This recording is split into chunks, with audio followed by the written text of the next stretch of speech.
اعوذ باللہ من الشیطان الرجیم، بسم اللہ الرحمن الرحیم۔ آج ہم سورہ الطلاق شروع کرتے ہیں۔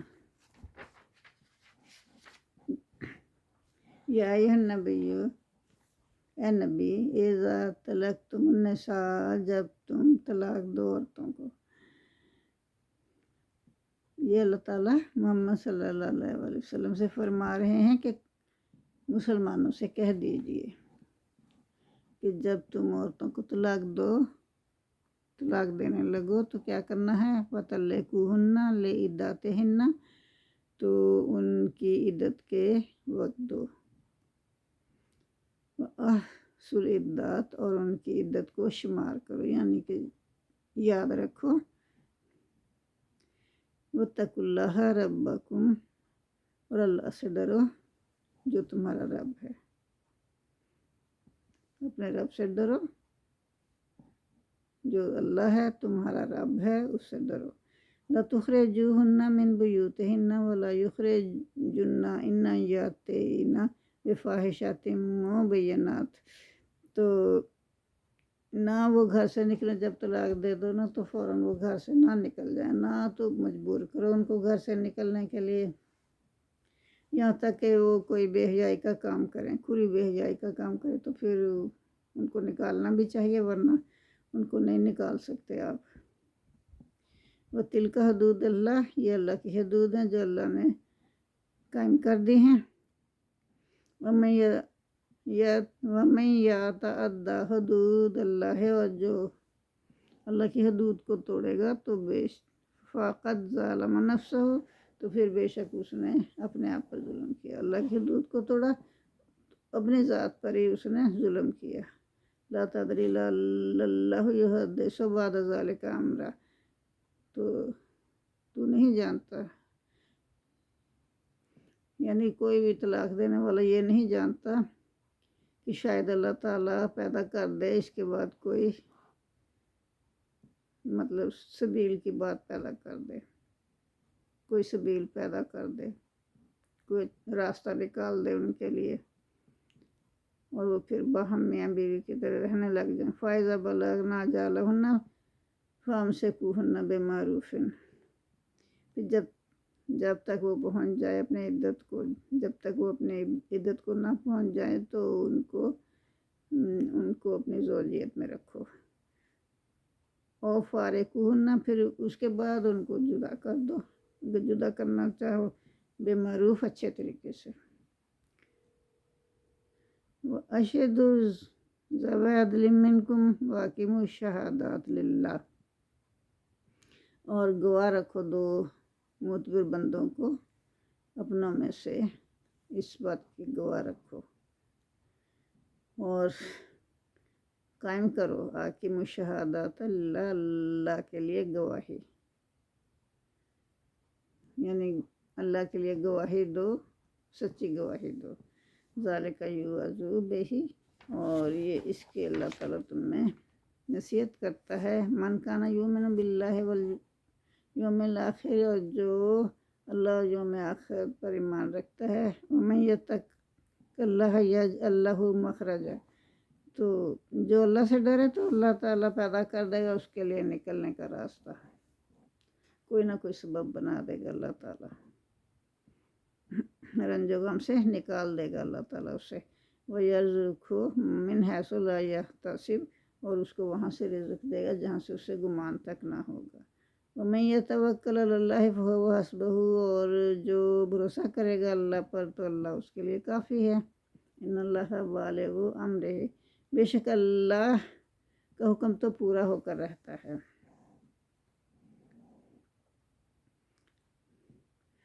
علی اللہ ہوا حسبہ، اللہ پر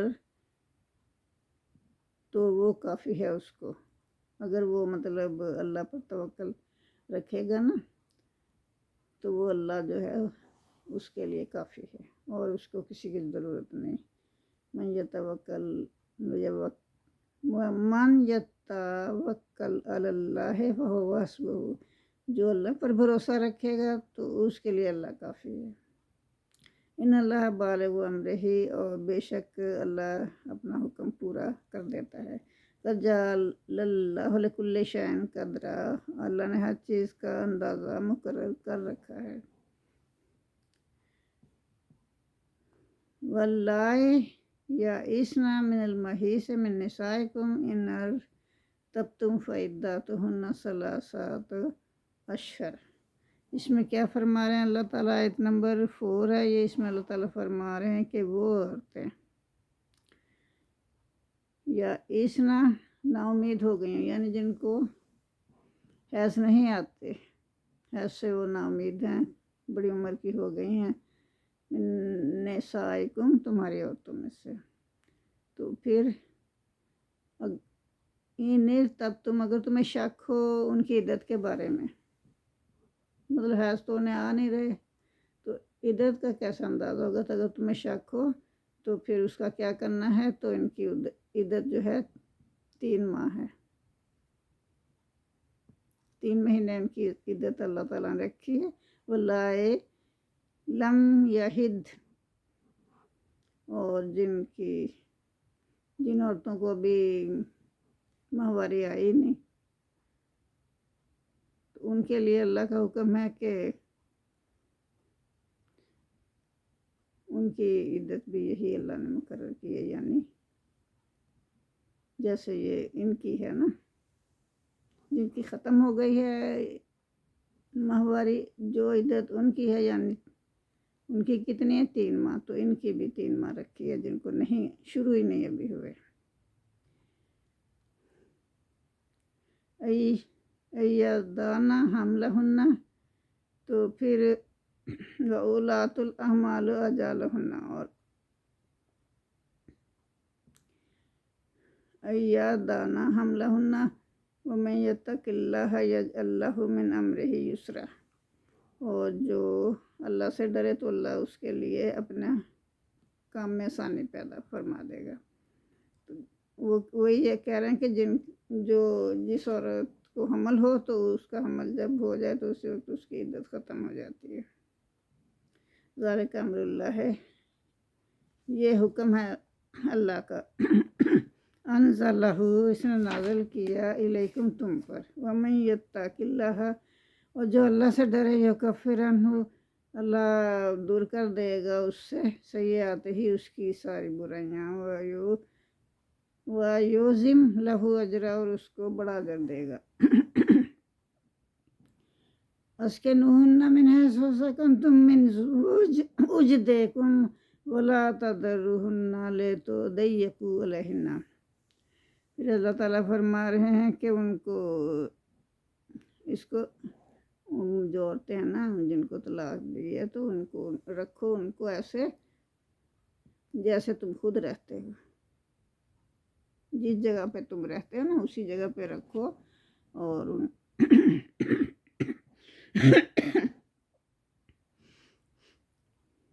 من وجدکم، اور اپنے استطاعت کے مطابق ان کا خرچہ پانی دو، ولا تضروہن، اور نہ تم ضرر پہنچاؤ ان کو، لتضیقوا علیہن، کہ تم تنگ کرو ان کو، وَإِن كُنَّ أُولَاتِ حَمْلٍ، اگر وہ حمل والیاں ہوں تو پھر کیا کرنا ہے، فَأَنفِقُوا عَلَيْهِنَّ، تو ان پر خرچ کرو، حتیٰ یضعن حملہن، یہاں تک کہ ان کا یعنی حمل واضح ہو جائے، بچہ پیدا ہو جائے، تو پھر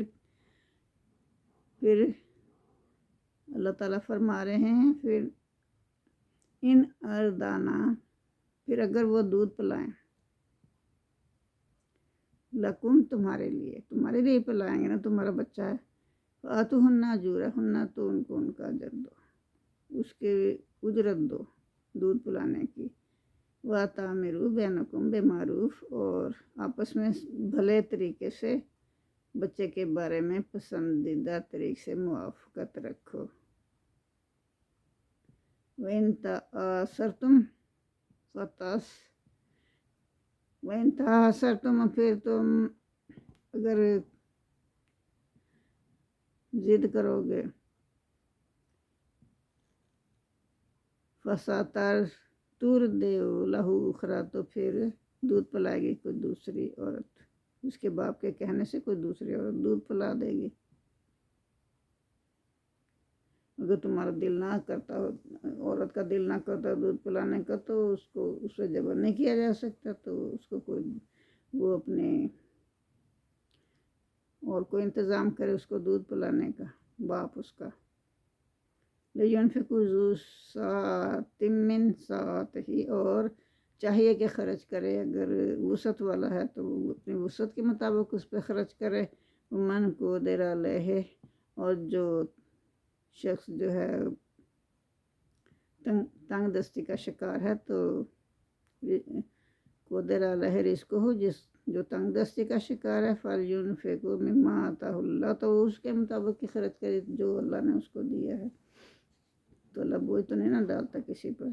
لا یکلف اللہ نفسا الا ما آتاہا، اللہ کسی پر بوجھ نہیں ڈالتا، کسی بھی شخص پر، مگر جو اس نے اس کو دیا ہے اسی کے مطابق وہ اس پر بوجھ ڈالتا ہے۔ سَيَجْعَلُ اللَّهُ بَعْدَ عُسْرٍ یُسْرًا، تو عنقریب اللہ تعالیٰ تنگی کے بعد آسانی پیدا کر دے گا۔ جو بھی تنگ دست ہو، اسے اگر وہ اللہ سے ڈرتا ہے تو اللہ اس کے لیے تنگ دستی کے بعد آسانی پیدا فرما دے گا۔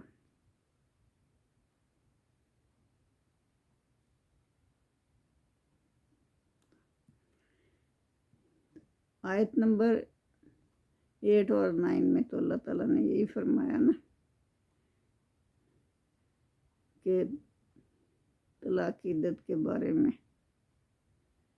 ہدایت دینے کے بعد مسلمانوں کو متنبع کیا جا رہا ہے کہ اللہ اور رسول کے حکام سے روگردانی کرو گے تو دنیا میں بھی ذلیل و خوار ہوگے اور آخرت میں بھی سخت عذاب تمہیں ملے گا۔ اگر فرما برداری کرو گے تو دنیا میں بھی عزت پاؤ گے اور آخرت میں بھی کامیاب ہوگے۔ وَكَأَيٍّ مِّن قَرْيَةٍ آتَتْ عَنْ أَمْرِ رَبِّهَا وَرُسُولِهِ فَحَاسَبْنَاهَا حِسَابًا شَدِيدًا، تو اللہ تعالیٰ فرما رہے ہیں کتنی بستیاں ایسی تھیں جنہوں نے اپنے پروردگار اور پیغمبروں کے حکام کو جھٹلایا۔ فَحَاسَبْنَاهَا، پھر ہم نے حساب لیا ان سے، یہ اللہ تعالیٰ فرما رہے کہ ہم نے حساب لیا ان کا، حساباً شدیداً، سخت حساب لیا، سخت حساب ان سے لیا گیا۔ وَعَذَّبْنَاهَا، اور عذاب دیا ہم نے ان کو، عذاباً نُکْرا، ایک بڑا سخت عذاب۔ فَذَاقَتْ وَبَالَ أَمْرِهَا وَكَانَ عَاقِبَةُ أَمْرِهَا خُسْرًا، اور پھر چکھا وبال اپنے کام کا، اور اللہ تعالیٰ فرما رہے ہیں ان کا مطلب انجام جو تھا نقصان ہی ہوا ان کو، اپنے جو کام کیے تھے ان کو نقصان ہی ہوا۔ اعد اللہ لہم عذابا شدیدا، تیار کیا اللہ نے ان کے لیے سخت عذاب۔ فاتقوا اللہ، اللہ سے ڈرو، یا اولی الالباب، اے عقل مندو، الذین آمنوا، وہ لوگ جو ایمان لائے، قد انزل اللہ علیکم ذکرا، بے شک نازل کیا ہے اللہ نے تمہاری طرف اپنی کتاب نازل کی ہے۔ اللہ تعالیٰ نے آپ کی طرف، تم لوگوں کی طرف اپنی کتاب نازل کی ہے، اللہ نے آپ کی طرف یعنی محمد صلی اللہ علیہ وسلم کی طرف اپنی کتاب نازل کی ہے۔ اس میں یہ فرمایا جا رہا ہے رسولاً یتلو علیکم آیات اللہ مبینات لیخرج الذین آمنوا وعملوا الصالحات من الظلمات الی النور، رسول جو ہیں وہ پڑھتے ہیں تم پر اللہ کی آیات، واضح آیات یا روشن آیات پڑھ کے سناتے ہیں تمہیں، تاکہ تمہیں نکالیں ان لوگوں کو جو ایمان لائے اور انہوں نے نیک عمل کیے، ان کو نکالے اندھیروں سے نور کی طرف، روشنی کی طرف۔ ومن یؤمن باللہ ویعمل صالحا، جو اللہ پر ایمان رکھے گا اور نیک عمل کرے گا، یدخلہ جنات تجری من تحتہا الانہار خالدین فیہا ابدا، تو وہ اللہ تعالیٰ اس کو داخل کرے گا بہشت میں جس کے نیچے نہریں بہہ رہی ہیں، اس میں وہ ہمیشہ رہے گا۔ قد احسن اللہ لہ رزقا، اور بے شک بہت اچھا کیا اللہ نے ان کے لیے رزق، اللہ نے ان کے لیے بہت اچھا رزق دیا ہے۔ اللہ الذی خلق السماوات